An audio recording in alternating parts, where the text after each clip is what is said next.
इस वीडियो में हम जो टॉपिक पढ़ेंगे वो है कि इंटरनेशनल जो मार्केट है, इंटरनेशनल ट्रेड है, उसमें इकोनॉमी की बातें तो होती हैं, लेकिन उसमें कहीं ना कहीं पॉलिटिक्स भी आ जाती है। या तो वो ऑर्गेनाइजेशन पॉलिटिक्स करती है, वो एमएनसीज पॉलिटिक्स करती हैं मार्केट में अपनी जगह बनाने के लिए, या फिर वो जिस भी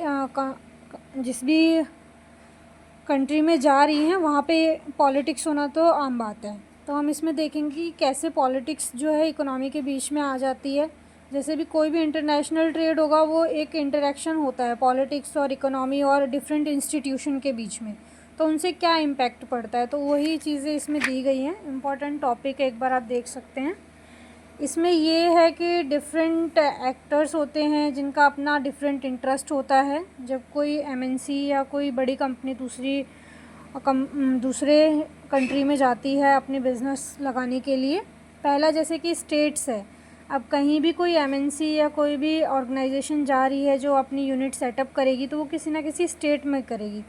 तो हो सकता है कि जो उस स्टेट की गवर्नमेंट है या पॉलिटिशियंस हैं या वहाँ की पॉलिटिक्स है, वो क्या करती है कि जो उनका डोमेस्टिक बिज़नेस है, या फिर हमारे यहाँ भी अगर कोई बाहर की कंपनी आ रही है तो हम कोशिश करते हैं हमारा जो डोमेस्टिक मार्केट है उसको हम कैसे भी थोड़ा प्रोटेक्ट करें। ऐसा ना हो कि बाहर की कंपनी आके हमारा जो डोमेस्टिक मार्केट है उसको बिल्कुल ही बंद कर दे। तो इसके लिए स्टेट्स क्या करती हैं, कुछ ना कुछ पॉलिटिक्स करती हैं उसमें, कि अपनी जो होम इंडस्ट्री या डोमेस्टिक कंपनीज़ हैं, डोमेस्टिक ऑर्गेनाइजेशन है, उनको थोड़ा प्रोटेक्ट किया जाए इंटरनेशनल मार्केट में। दूसरा है एमएनसीज़। एमएनसीज़ क्या करती हैं, क्योंकि बड़ी कंपनी है, अच्छी उनके पास कैपिटल होती है, जिस भी कंट्री में वो जाएंगे, जहाँ पे भी वो अपने इस्टेब्लिश करेंगे बिज़नेस को, वहाँ पे वो क्या होगा, एक तो रोज़गार देंगे, दूसरा वहाँ पे कैश फ्लो बढ़ेगा इकोनॉमी में। तो इसके लिए वो क्या करती हैं कि अगर वो जितनी भी बड़ी होती हैं तो वो थोड़ा अपना पावर दिखा के फेवर लेने की कोशिश करती हैं गवर्नमेंट से। तो एमएनसीज़ भी यहाँ पे थोड़ा पॉलिटिक्स खेलती हैं। दूसरा ये कि अपनी सप्लाई चेन हो गई, ट्रेड पॉलिसीज़ हो गई, तो इन सब को भी इन्फ्लुएंस करने की कोशिश करती हैं वो। तीसरा है इंटरेस्ट ग्रुप। इंटरेस्ट ग्रुप जैसे ट्रेड यूनियन हो गया, कंज्यूमर प्रोटेक्शन ग्रुप हो गया। तो कंपनीज़ क्या देखती हैं कि ये बहुत ज़्यादा हावी तो नहीं होते हैं कंपनीज़ पे, ऐसा ना हो कि हम वहाँ इस्टेब्लिश करें और दूसरे दिन वहाँ पे तालाबंदी हो रही है, वहाँ पे प्रोटेस्ट होने लग जा रहे हैं। तो इन चीज़ों को भी देखते हैं। इसकी वजह से क्या होता है कि अगर ये चीज़ें ज़्यादा होंगी, जैसे कि तालाबंदी हो गई या कहीं पे प्रोटेस्ट हो गया, तो क्या होता है कि वो लोग भी गवर्नमेंट पे प्रेशर करते हैं और कंपनी को कहीं ना कहीं लॉस होता है इन चीज़ों से। तो कंपनीज़ कोशिश करती हैं कि वो ऐसी जगह पे जाएं जहाँ पे इन सब चीज़ों का इन्फ्लुएंस बहुत ज़्यादा ना हो, कम हो। अगला है trade policy instrument. Trade policy instrument में 3 पॉइंट इन्होंने दिए हुए हैं: tariff and non tariff barriers. Tariff तो आपका यही हो गया कि वहाँ पे जो लगने वाले टैक्सेस होते हैं, उनके ड्यूटी चार्जेस, ये सब चीज़ें होती हैं, एक तो उनका इम्पैक्ट पड़ता है ऑर्गेनाइजेशन पे। दूसरा है नॉन टैरिफ। नॉन टैरिफ जैसे कि इलेक्शन रिलेटेड फैक्टर्स हो गए हमारे, या वहाँ की पॉलिटिक्स, या वहाँ के जो रूल एंड रेगुलेशन है, उनसे भी कुछ ना कुछ इम्पैक्ट पड़ता है कंपनी के ऊपर। उसमें क्या होता है, जैसे मान लो अभी जैसे पाकिस्तान के साथ टेंशन चल रही है हमारी, तो अभी न्यूज़ में आया था कि एक, आपने शायद सुना हो, मुल्तान बिस्किट करके एक बिस्किट कंपनी है, तो उसके जो स्टोर्स थे, लोगों ने वहाँ पे जाके पत्थरबाजी कर दी थी, स्टोर्स को तोड़ दिया था, बंद कर दिया था। किस लिए? क्योंकि वहाँ थोड़ा पॉलिटिकल हो गया था इशू, और हमारा जो इंटरनेशनल इशू भी हो गया था। तो कंपनी सोचती है कि ऐसी जगह में जाया जाए, ऐसी कंट्री में जाया जाए जहाँ पे इस तरीके की फ्लक्चुएशन उन्हें फेस ना करनी पड़े। अगला है ट्रेड एग्रीमेंट। जब भी कोई एमएनसी ऑर्गेनाइजेशन या कोई इंडस्ट्री दूसरी जगह पे उठ के जाती है, दूसरी कंट्री में जाती है, तो वहाँ पे उसे बहुत सारे एग्रीमेंट्स करने होते हैं। रीजनल एग्रीमेंट करती है, स्टेट गवर्नमेंट के साथ करेगी, सेंट्रल गवर्नमेंट्स के साथ करेगी, कुछ यूनिलेटरल उसके एग्रीमेंट होंगे, कुछ बायलेटरल होंगे, कुछ इंटीग्रेशन के लिए करती है।